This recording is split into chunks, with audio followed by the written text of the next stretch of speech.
Hello and welcome back to another Computer Sluggish tutorial. Before we get started, have you subscribed to my YouTube channel yet? If not, be sure to click on the big red subscribe button on my main page. And once you have done this, don't forget to click on that bell to be the first to get notified when I upload a new video. In today's video, I'm going to be showing you how to change your network from public to private. What this means is, if you're on a network and you are unable to connect to all the other local machines on your network or printers, that is because you're on a public network and you actually need to change it to private. To do this, all you need to do is head on down to the bottom right hand corner of your screen and right click on the network icon. You now need to click on Open Network Internet Settings.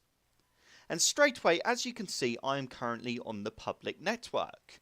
But I need to change this to the private network, like I said, so I can connect to my printer, which is on the network. You now need to click on Change Connection Properties. And you now need to change this section here to private.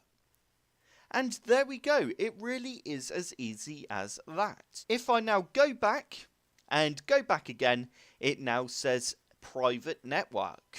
And that is it. It really is that simple. I hope this tutorial has helped. If it has, hit the like button below and subscribe for more computer sluggish tutorials.